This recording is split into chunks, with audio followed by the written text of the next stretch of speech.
Welcome to the Real Life Buyer podcast. In this podcast, you will hear interviews with business owners, entrepreneurs, thought leaders, authors, and technical specialists in their field. These professionals will hasten your development, accelerate your career, and broaden your business know-how. Now, introducing your host, Dave Barr, interviewing with a purchasing twist. Hello, and welcome to the Real Life Buyer. My guest today is Mark Donnigan. Mark has been a virtual CMO and startup marketing and business consultant for over 14 years. During his career, he has sported such titles as VP of Marketing, VP in Sales, General Manager, and Business Development Director, just to name a few. Mark seeks out all those that consider themselves as ambitious, technical, or product-focused founders in the video streaming technology startup ecosystem and are ready to disrupt. So in this episode, I want to delve into the dynamic world of disruptive innovation and transformative business-to-business marketing with Mark. So without further ado, I welcome Mark onto the podcast. Hi, Mark. Hey, thank you, Dave. What a wonderful intro. It's great to be here talking with you and your audience. Brilliant. Thanks very much. And tonight I'd like to focus for the many small business owners that I meet on a regular basis. Just before the show, we chatted about the SME market. It's quite thriving in the UK, and marketing is always a subject that's raised in various chamber meetings. So hopefully we'll be able to help those people out today. That's right. Well, that's the goal. Certainly. But before we get stuck into, we say, your zone of expertise, it'd be great if you could enlighten the listeners as to a little bit more about your background and the driving force that led you to this career path and success. Yeah. So 12 years old, I discovered my school's Apple II computer and taught myself basic programming language. My dad actually worked at Hewlett Packard. So he, I guess, and he's an electrical engineer by training. So I grew up in a, I guess you could say kind of an engineering household. It was obviously then a foregone conclusion that I would go and study computer science, which I did do at university until the end of my second year. I realized maybe I wanted to be more like a musician, like a rock star. So I dropped out of my computer science program, changed majors, went to music school. That made my dad really happy.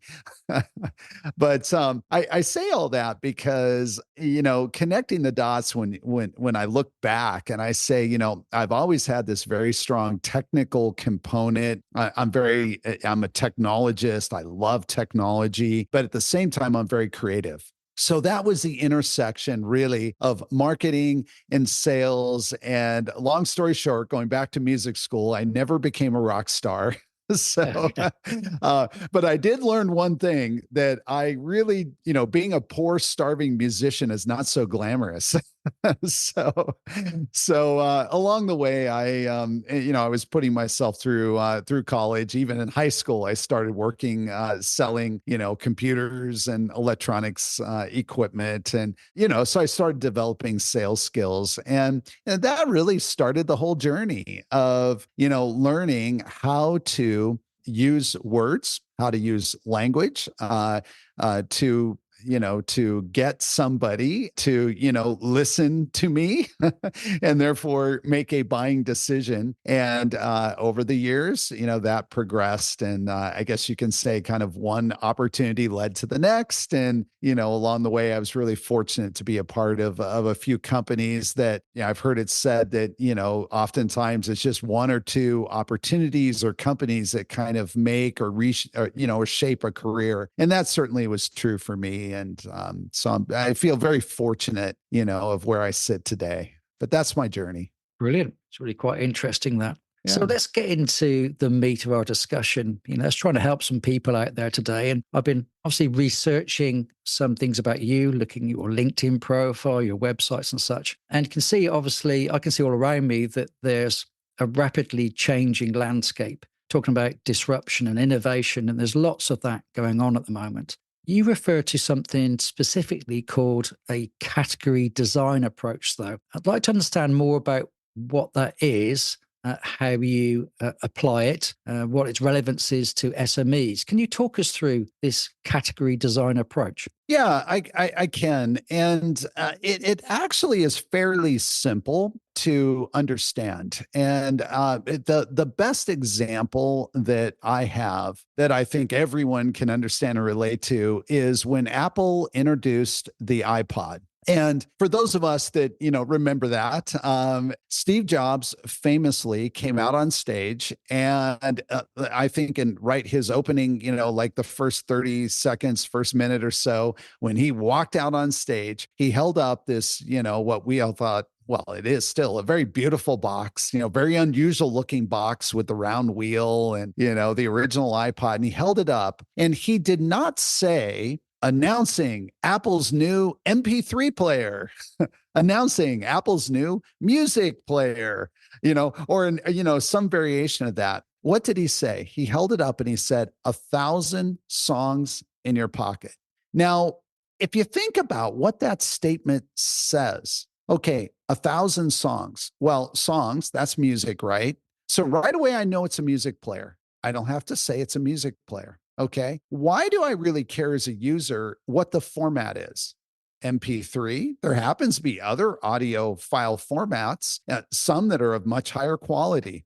The iPod supported those, but the user doesn't care. So saying this is Apple's new MP3 player, and look how beautiful it is, saying this is Apple's new music player, all that would have done is drawn a comparison to the many, many, many other brands and products that were in the market. Because remember, Apple was not the first.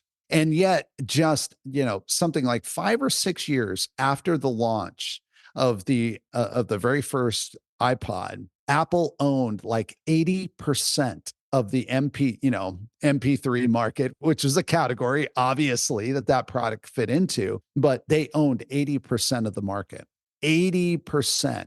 And by the way, they enlarged the pie, enlarged the market by orders of magnitude, right? So it's not like the pie didn't get any bigger. They just stole market share. They grew it and then still owned 80%, became an incredible cash cow. And obviously everyone knows that then led to the iPhone and, and the iPhone has made Apple into a $3 trillion company. So absolutely amazing. But that is category design. Category design is when you step into a market that is not new. In fact, it might be quite crowded. There may be a lot of companies, there may be a lot of products, but you step in with a very unique take on what you do and how you're different.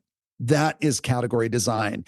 And so I think for most of the audience, they're probably looking at their own businesses and they're saying, I try and let my potential customers know how I'm different. But at the end of the day, there's 6 or 8 or 10 or 12 or 15 other businesses, maybe even just within a 5-kilometer radius, around me, depending on the business you're in, so how can I really differentiate? And the amazing thing is that I firmly believe you can differentiate even when you are in the most commodity of businesses. There is an angle. Sometimes it requires some creativity. Sometimes it requires some boldness because it requires saying, no, we don't sell to everybody, and all business owners are afraid of that. What do you mean? I mean, if I say I don't sell to everybody, I'm limiting my market, aren't I? No, actually, you're expanding your market because now you can be very specific as to who you're for, who your product is for, how you market, and you can own it. Yes, it's a much smaller pie, but you own the whole pie rather than trying to compete in this huge sea where, it's like so small in proportion. It's quite interesting. Funny enough, I actually watched some of the presentations by Steve this weekend, ironically. And I didn't know you could use that example, but there we go. The challenge is that we are conventionally within an industry quite often. And so everybody starts to talk the same language. And you're talking about something's sort of means of stepping out of that language and looking at things from a very different perspective. Now, I'm just curious to see if you've got any particular tools or methods or ways of doing things which allow you to think in a different manner. I was thinking, do you mind map things, for example? How does one, when you're immersed in a sea of sameness, shall we Of say, sameness. yeah, Yeah. come out of that and revisit it from a totally different perspective? If you've got any thoughts and ideas, like how can suddenly people be very creative in a different way? I am a huge fan of taking everything back to the customer, and I just have found, and I'm going to speak for myself, but I see it in a lot of other marketers and a lot of other business owners, and so I see it almost universally, is that we often don't listen carefully enough to our customer. And if you really listen carefully, and I mean both actively listen, but then when you do ask a question, it's not with a bias towards, we're all guilty, or at least I am, of asking questions where I'm trying to get them to give me the answer that I want them to give me, So you ask a question, it's very carefully phrased. They give you the answer you expect. And then you say, see, that validates, that validates our assumption. Well, the reality is that if we were more open and if we listen more carefully, oftentimes our customer and the market will give us clues. They will give us clues. And so, I think rather than you mentioned is there a mind mapping exercise? And I think we all have our own methodologies of how we might document and the process or framework we might go through. But at the end of the day, we have to start with the customer, because the customer is always telling us, giving us clues anyway. The problem is the customer is not always completely aware of what their problems are, their challenges. But make no mistake, as much as the customer may legitimately like us as a vendor or as a company, they may like me as a business owner. And it's true. They may really legitimately, they're not just kind of being polite, they may say, Mark, I really like you, as a person. I like doing business with you. Okay, that's great. But at the end of the day, they care about themselves a whole lot more, because we all do, right? And we should probably. So they care about themselves. So they care about the problems that they need solved. They care about the things that are going to impact their business. That's what they care about. So when we can intersect, and designing a category is all about uncovering what is it that they really deeply care about. I often refer to the jobs to be done framework. Would that be helpful, Dave, if I Yeah, explain absolutely. the jobs to be done? Okay. Jobs to be done is a really unique way to think about why somebody makes a decision, why somebody makes a buying decision. And I think one of the easiest examples is, if I'm doing a home project, around my house, and I need I need to put a hole in the wall, meaning I need to pass a wire through the wall, or maybe there's a pipe or something, right? Okay, well, I need a drill to put a hole in the wall. So I go down to the hardware store. I go to the store and I say, I'm looking for a drill. Well, I'm not actually looking for a drill. I need a hole in my wall. A drill is the tool to do that, right? So what am I actually buying? I'm not actually buying a drill. I'm buying a hole in the wall. That's the job to be done. And that may seem super simplistic. And, if there's anyone listening who is a builder and is in construction, it may even be like so basic, so simple, but really think about this. And if we think about our customers and we think why they buy our product, why do they really buy our service? Oh, because they need their landscaping. Maybe it's a landscaping service, right? Oh, because they don't want their grass to be high. That would look ugly. The trees are overgrown. Maybe the city, or maybe the neighborhood says, they have requirements. You have to keep the yard, in certain condition. But maybe there's more to it. There probably is more to it. Yes, we all do things to a certain extent because we have to, right? Oh, we have to do that. The neighbors are going to talk bad about me, if my front yard looks bad. But maybe there's more to it. Maybe there's more to it. And if we can uncover what the real job to be done is, what the real motivation you might say is, and then we create our marketing messages and we talk to our customers, even in our sales presentation, and we weave that in, we can connect to that. Oh, your odds of winning the deal, winning the sale, keeping the customer, that customer feeling like, wow, that business really understands me, they go way up. The odds of success goes way up. And so jobs to be done is a framework. It's a way just to simply say, what is that person, that company, that business really hiring me, my product, my technology, my service to do? And almost always it's deeper than what's on the surface, So our first answer is not wrong, when someone says, well, why does somebody, buy your product? And all of us, right? We have a very quick answer. That's not an incorrect answer, but there's something deeper to it. There's something deeper. And if we can connect to that, then that is how you separate yourself out from the sea of sameness, as you said. Because as humans, we're naturally lazy. and that's just a fact. The brain, in fact, is actually built, it's actually wired to consume less energy, not more energy. So the brain doesn't want to have to think harder. And so when our buyers are hit with all these marketing messages and they all basically say the same thing, the pricing is all essentially the same, plus or minus 5%. The colors of the products are all the same, except for, one or two funny, in other words, everything is the same. The brain just, we just sort of like, it goes, this is too hard. Maybe I'm not going to buy today. I'll think about it. And we leave, right? How many times have we done that in our own just personal lives, And as I always say, there is no B2B, B2B sales. It's all H2H. It's human to human.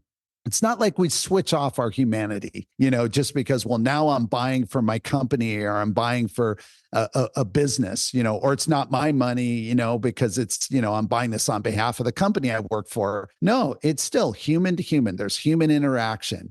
I need to like Dave, as much as I like the product Dave's selling, and Dave needs to like me as much as, as he likes the service or the product that I'm selling. It's human to human. So, right. Yeah. I guess one of the things you can say is that we're also buying the outcome. We talked there about the drill analogy. You're interested in the outcome. You're interested in getting something that you perceive you need. Curious to know about the iPod example. Did anybody think they needed to have access to 1,000 songs? What's your thought about that?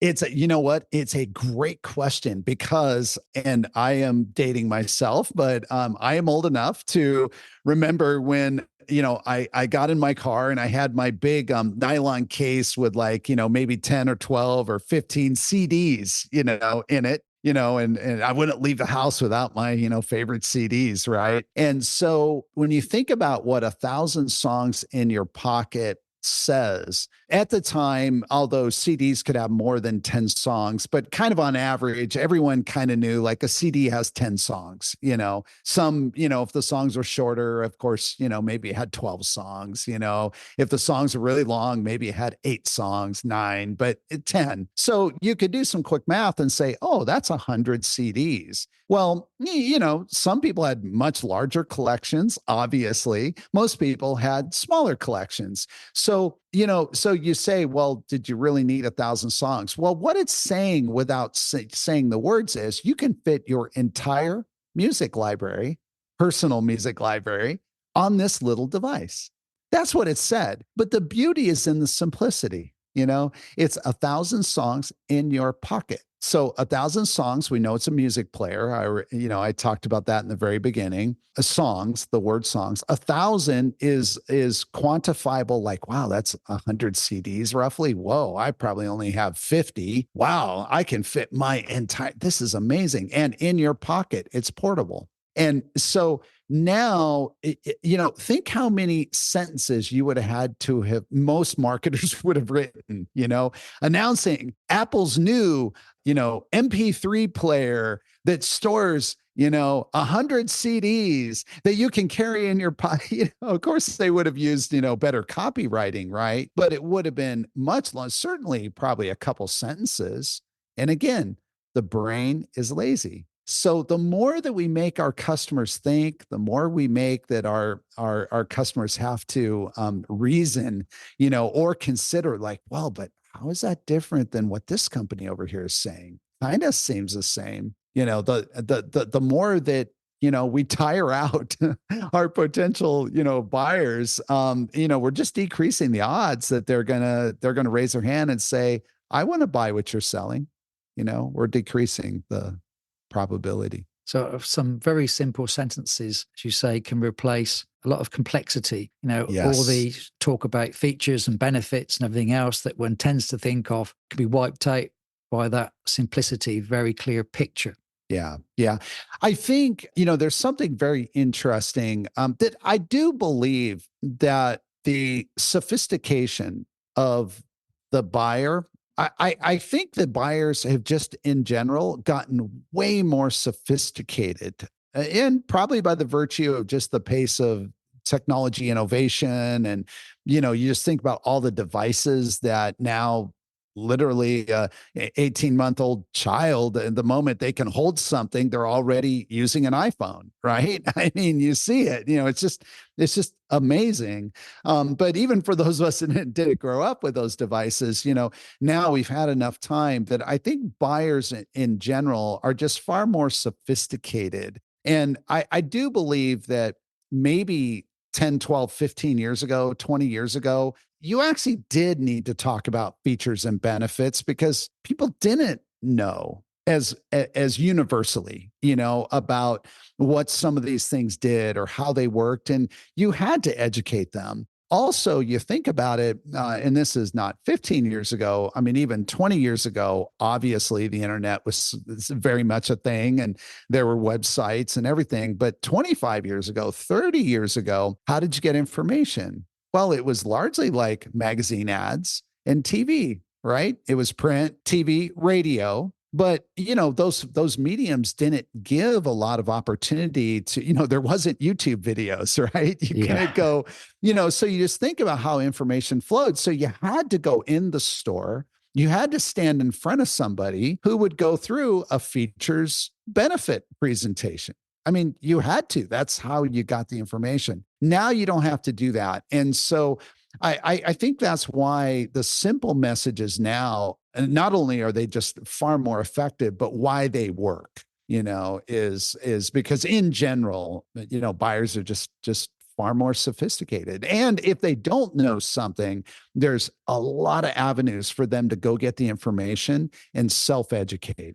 Yeah, absolutely. Absolutely. And they will do that. And they even want to do that, because they want to feel like, hey, I'm getting the information on my terms from sources I trust, versus, it being forced on me. And I'm saying, well, you're a salesperson, you have an agenda to sell me, like, no, let me go do the research. And then when I need you, I'll come talk to you meaning the salesperson. Yeah, that's right. And you say they got access to so much information, not only information, but people's impressions, their reviews, how they believe that it fitted with their requirements. It's not Yes. just data like you're racking up 10 cars with 10 specifications and one goes a bit quicker than the other and so forth.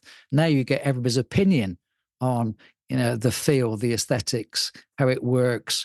Did it suit my needs? It's a tremendous amount of data to be able to plow through in a short period of time. Yeah. Yeah, absolutely.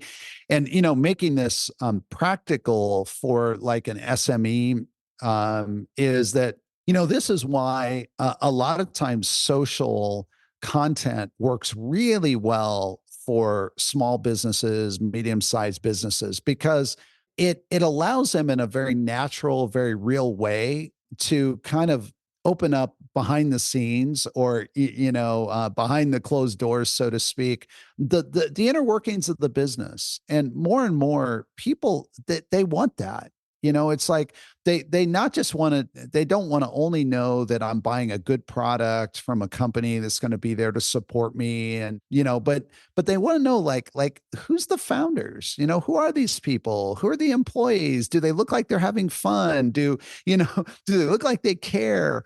And so there's actually some really virtually free, incredible marketing tactics that you can execute that will set yourself apart as a business, as a company, from your competitors, who might, again, be largely selling the same product, same service, might have almost the same price. In other words, that sea of sameness that you mentioned. I really like that reference because it's so true. But you can set yourself apart just by saying, hey, you know what? I'm going to give you an inside view, into how my company operates, into how we design our products, into how we deliver our service, whatever's appropriate for what you do as a business. And the consumers, customers, again, human to human, right? H to H, everyone is interested in that. And they will pay attention. They will pay attention. It's that classic, you're seeing more than a product or service, you're seeing the story. Yes. As you said, you're about human to human. We all love stories. We all love to sit around the fire and share the ghost stories, and you share the history of your family and where things came from. And it means far more, and it's more memorable, relatable, isn't it? That's right. Yeah, that's right. So, just coming full circle on category design, I hope that what the listeners, have taken away from, this last, 20 minutes, 25 minutes or so, is that category design is where you with intent, you say, we are different, and this is how we're different, and this is why we're different. And category design is called point of view, or POV. And point of view could be a point of view on the market. So point of view could be, hey, everybody thinks that cars should run on gasoline, internal combustion. We think the electricity and electric motors are better. Now, obviously, that's, okay, we're way down the path, right? But guess what? Even nearly 20 years ago, when Toyota introduced the Prius, right? The Prius, and of course, there were some of the other early electric, very, very early electric cars. But somebody had to, sort of put a stake in the ground and say, you know what? We think that there is a different reality here that is better for the environment, that, has, and you make the case for it, right? So you're still selling a car in that example, but you're willing, and you're firmly staking, putting a stake in the ground to say, that we believe that the way that we're doing it today is wrong. Here's why, and here's why our way is better. Our method is better. And this can apply to a service.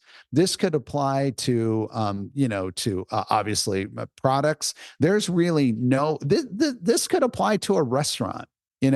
We believe that, making people come, and you have to sit down and you have to wait for your food. And instead, we're going to have no tables. You pull up to a drive-through, you have a very simple menu. The food's ready in 45 seconds, and you hand them a credit card and you leave, again, that all exists, right? But guess what? That's a way to say category design. How can you look at your product, just think very carefully, and how can you deliver in a way that's going to give you a unique advantage? Yeah, thanks for sharing those examples. It really does help to form a good picture in our mind now. Yeah. Now, one of the things that obviously you hear, especially from SMEs, is the challenge with budget. Every pound counts, or every dollar counts, depending on where you are in the world. Even big companies, by the way, Dave. Nowadays, there's nobody who just has excess money laying around. But anyway, Certainly, you're right. That's right. And it's very difficult to know when there's so many different platforms, so many different channels, many different media, everybody's able to film pretty good quality video Yeah. on the devices. So where do they spend their time? Where do they spend their money? How do they get the best quality product, the best message out to their customers? How do you go about optimizing a startup's budget to make sure they get actually the kind of results, the remarkable results that you managed to achieve, and get that scalability for their products and services? Yeah. My entire career has been about getting as much as possible out of as little as possible. So that's kind of startup land, right? So some days I long for the day when I have more of an unlimited budget. But you know what? I actually am now of a very firm believer that the best and the highest performing marketing actually comes from limitation, because what often happens when there's a lot of money. I'm going to answer your question, but I'm also going to give perspective, because I do find that sometimes a founder will approach me and they're like, okay, Mark, we're planning to raise a Series B, and then I'm going to be able to spend money, but help me in the interim. But as soon as I get the Series B, I'm going to have a $3.5 million budget a year, or whatever the number is. And I, more often than not, I say, look, we can easily find a way to spend that 3.5 million. That is no problem. But I'm going to tell you, you don't need to. In other words, like, we're going to spend it and we're going to feel good. I mean, it's not just wasting the money, but at the end of the day, we can probably get the exact same result on 2 million, maybe even less.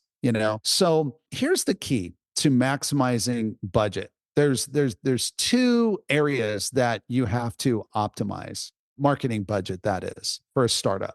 The first is where you're marketing. And too many companies don't actually know where their buyers, I say, hang out. And that could literally mean like where they hang out physically, like the types of establishments they frequent, et cetera. So there could be a literal physical component, but mostly it's online. And if you're a technology company, it's online. So where do they hang out? Are there groups that they're a part of? Are there forums that they're members of? Are there, even like on LinkedIn, is there 3, 4, 5, 6, 8, 10, 12 LinkedIn groups that, if you're selling a software product to accountants, for example, you should know what are the most, popular, what are the, highest respected LinkedIn groups that you're going to find accountants, and then there's other industry associations, et cetera. So the first thing is you need to optimize, and you need to know, where does your target audience hang out?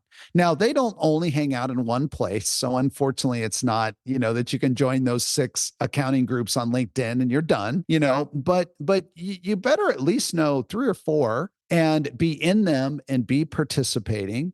You should know what industry associations they're a part of. Maybe you should join those, if you're able to. Some industry associations maybe you can't join as a vendor, but you should go to their trade shows, you should go to their conferences. So you need to be there. And I find that some of the wasted money is just that people are not where the buyers are. And I'm not a fisherman, but in my mind, that's like trying to fish in a pond where there's no fish. I'm not going to catch anything, So that's kind of obvious, but yet I see many, many, many companies can improve in that area.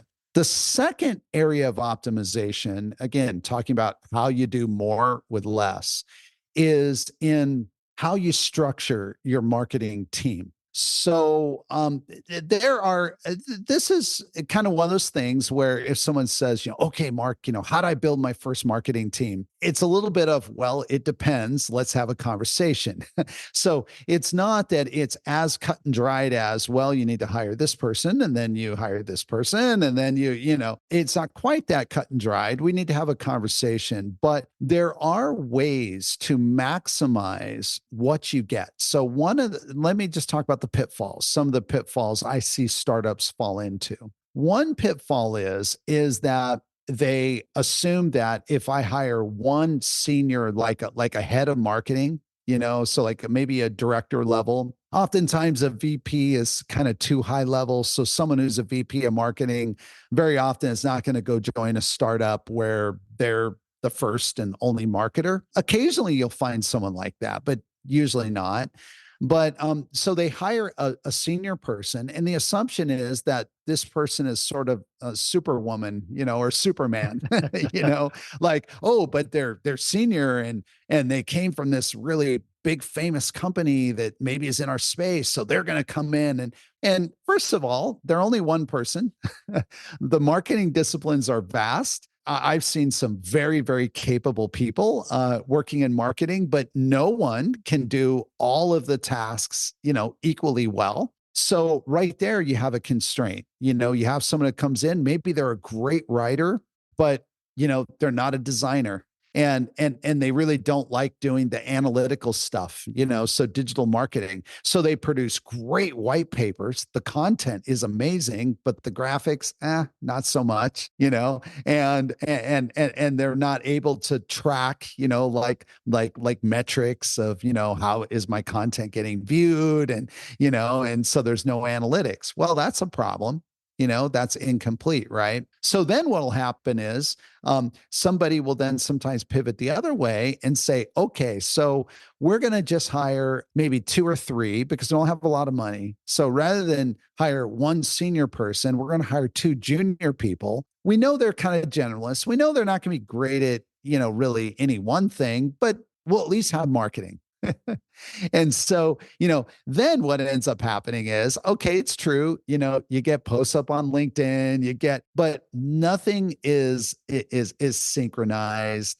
The messaging is all over the place. There's no focus. They don't necessarily, have the experience to know how to talk to the market. So maybe they actually are producing reasonably good quality blog posts, and maybe the graphics actually are okay, but the content just doesn't connect. It's the wrong content. The fish analogy, the fish aren't biting. So the fish are like, I would never bite on that hook. That doesn't look appetizing. And so then they're doing all this marketing, but it's not having any impact on the business. And then there's another approach, and I'm going through the ones to just be careful of, and then we'll talk about what the solutions are. There's another approach where it's like, okay, I get all that. That's why we're just going to hire an agency. Now, I believe agencies can be very, very useful. So I am not suggesting that agencies are bad or that, to a certain extent, there's an element of what I do that someone could say, well, Mark, aren't you sort of kind of like an agency? But the problem is that most marketing agencies, again, focus on an area. And the entrepreneur, oftentimes the founder, doesn't have enough experience to know like where the focus needs to be. So for example, there's a lot of agencies that focus on paid advertising, oftentimes Facebook ads. And so when they come in to talk, they will sometimes present that they do all, sort of soup to nuts, marketing. But the reality is that they're really a Facebook marketing agency. Now, if you know that Facebook is going to be a very critical channel for you, then great. Maybe that's exactly the company you need to hire. But don't expect them to also build your email channel. Don't expect them to manage the website. Even though they might technically do those things, their real focus, their expertise. Likewise, there can be somebody who's more about email marketing. There can be someone else who's more about the website, et cetera. So again, you get into that issue with an agency is I just have never really found an agency that truly can span across the full marketing stack, of what's required. And so here's the solution.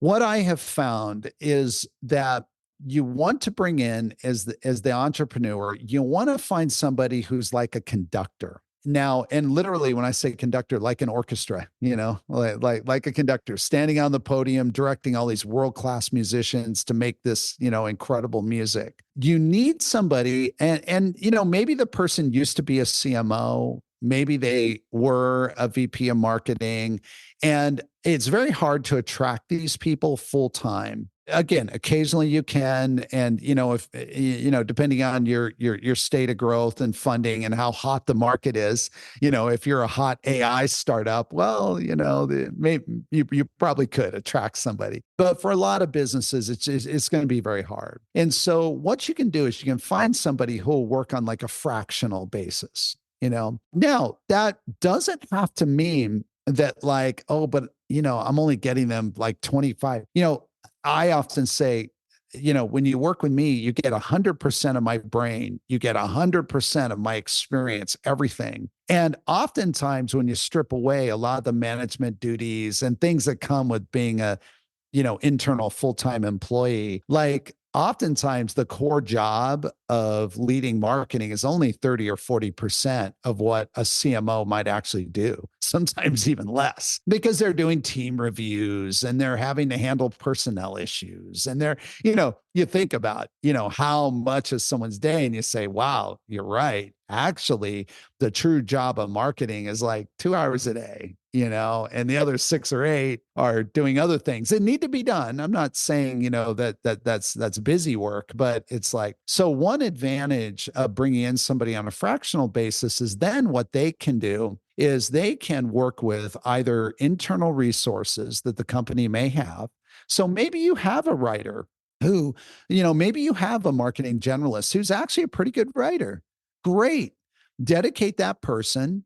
You now have somebody who can direct them, guide them, make sure that they're writing about the right things, make sure that there's a messaging framework. There's a lot of avenues to get design work. So, design can be upgraded, and it doesn't mean having to go hire an expensive creative director. Maybe you want to do that, but that's not required. There's a lot of ways to do that. There's a lot of ways to get, web development help and assistance. Again, you don't have to hire full-time a web developer. But the key is that if you have somebody who can conduct the orchestra, then you get this incredible marketing impact for a much lower cost, typically, again, depending how big the team is. Because remember, you're hiring somebody on a fractional basis to lead. You can use, in some cases, contractors or internal team members who might be a little more junior. Not that you should, or I'm not suggesting you, go hire, but, in other words, you don't need to go hire that real senior 15-year experience,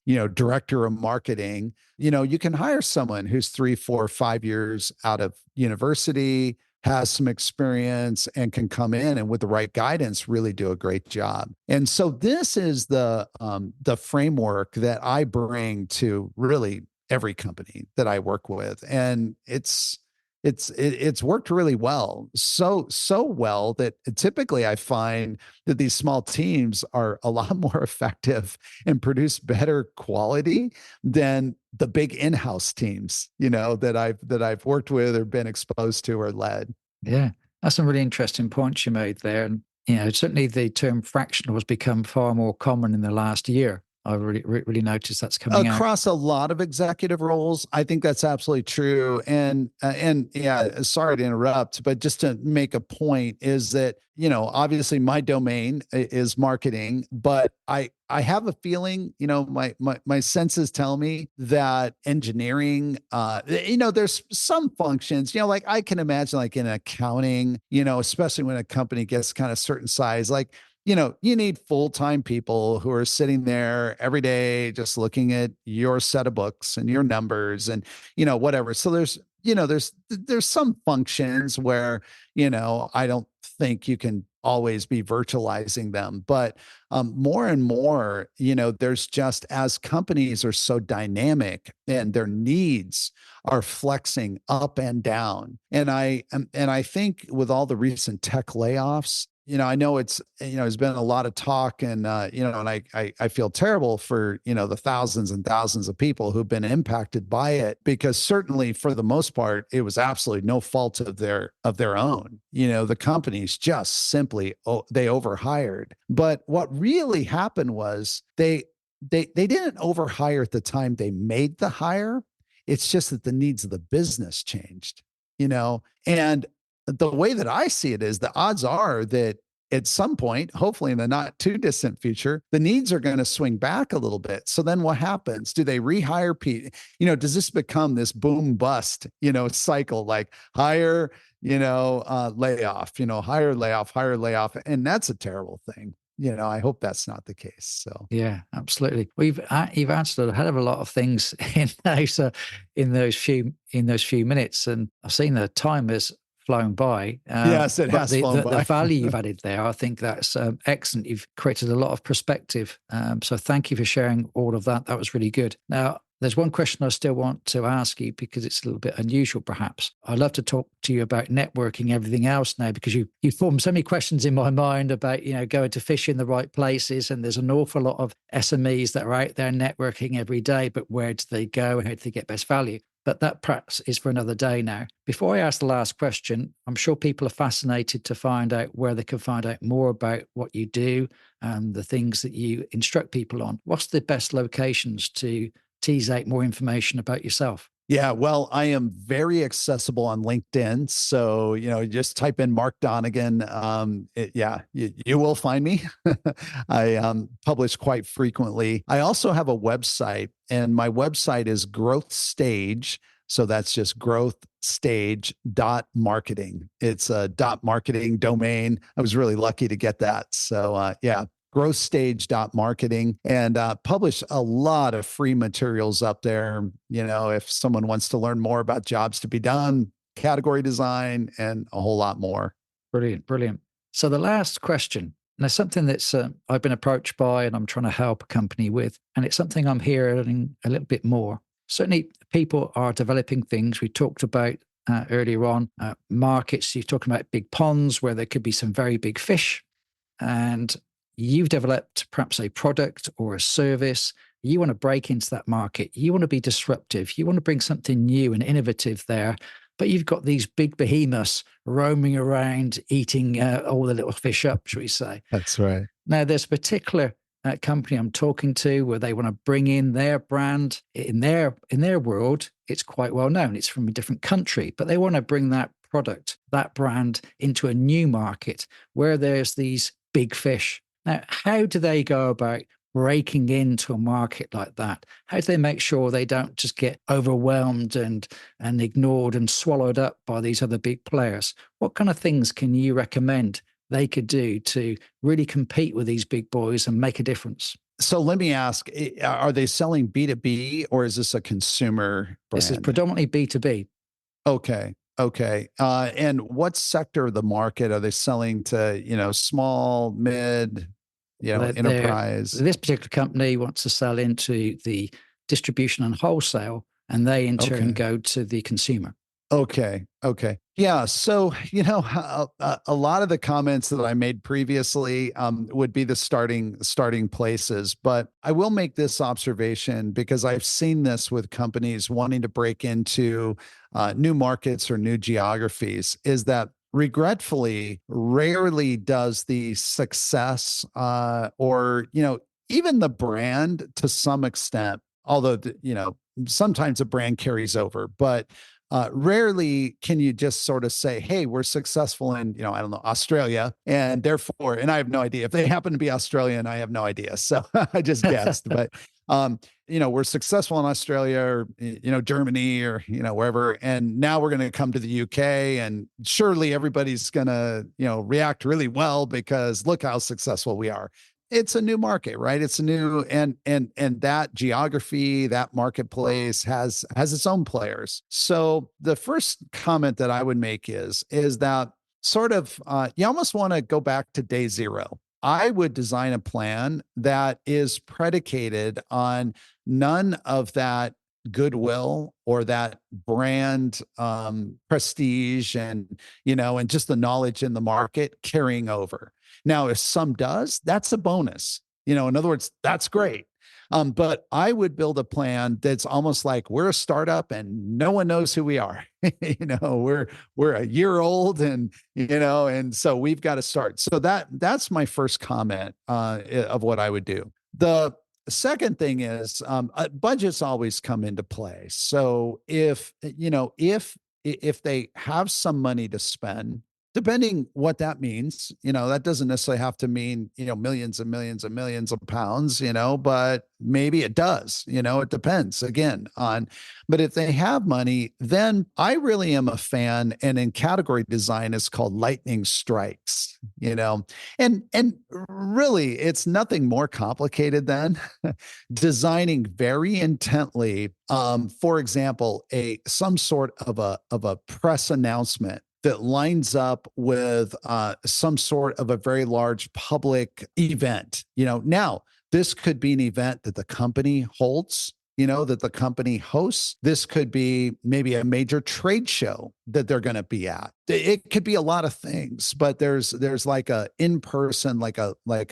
public, a physical event. And then you wrap around that, digital support. So, everything from knowing where the potential buyers are or where the customers are, and making sure that you have content in those channels, making sure that on the social networks that those buyers are on, that you're pushing ads. But all this lines up for this kind of lightning strike so that it all hits within a very predefined period of time, often over, say, 1 week, sometimes over just maybe 1 or 2 days. But it's all concentrated, because what happens if you kind of peanut butter it, and so you put a press release out, and then 2 months later you go to a trade show, and then there's something, it just gets diffused. And rarely can you spend enough money in each one of those individual areas for it to really be that meaningful. But if you concentrate everything in that 1 week period of time or the 3-day period of time, and if you do a really good job of, of each one of those coordinated events,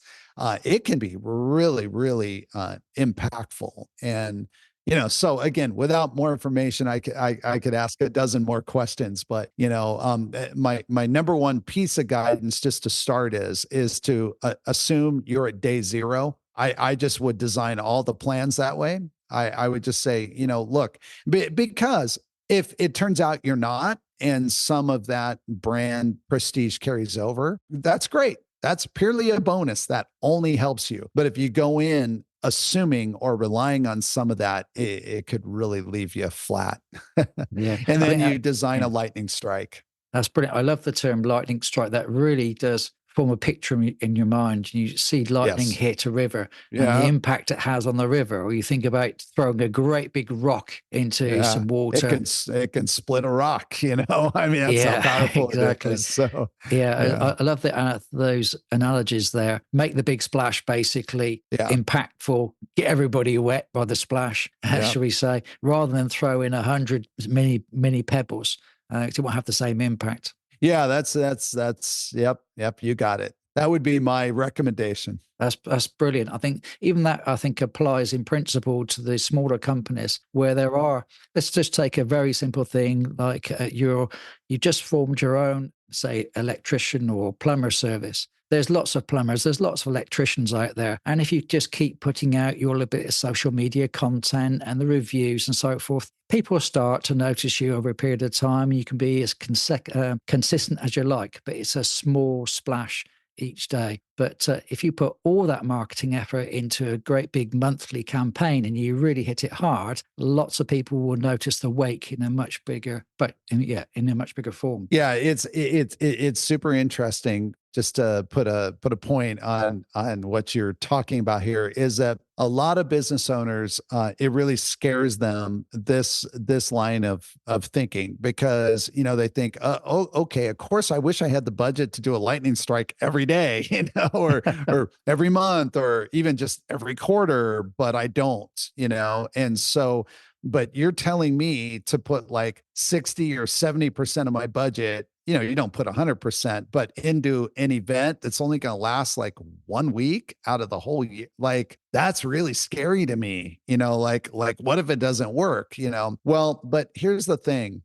By narrowing the pool of customers that we're going to sell to, that actually allows us to get a much higher probability of winning a much, much greater share of that pool. So yes, you're going to, in theory, be reducing your total addressable market. Because, for example, in the case of this lightning strike, okay, you're only going to really be reaching someone who's in market, or someone who's paying attention during that 1 week or whatever that defined period of time is. And there's always some follow on. It's not that, that's the beautiful thing, especially about digital marketing, is some of it sort of goes away, but most of it's out there, right? The LinkedIn posts, they're out there. The blog posts on your website, they're on Google, they're indexed, they're out there. So it's not like it just all goes away. But the point is that, okay, it's true. If someone's not in market during that period of time where you're really focusing, all right, your chances are they're not going to see you. They're not going to see your advertising. They're not going to learn about you. But for everyone who is in market during that time, maybe nearly 80, 90% of those individuals will see you.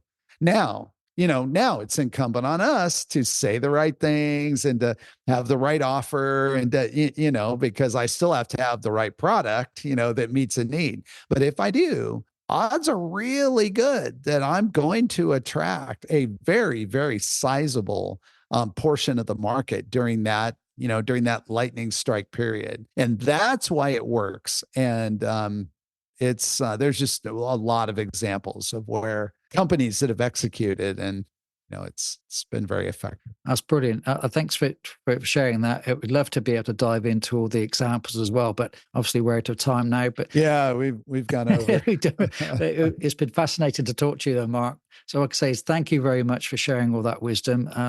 Superb amount of information in such a short period of time. So appreciate that. Thanks for coming on the show, and take care. Yeah, well, thank you, Dave. Thanks for having me. So there's another Real Life Buyer podcast. I do hope you enjoyed it, and it has given you some ideas and inspiration for greater action and achievement. Don't forget to subscribe so you don't miss out on future episodes, and a 5-star review would be most appreciated. If you would like to discover more about me and what I do, take a look at www.thereallifebuyer.co.uk. Bye.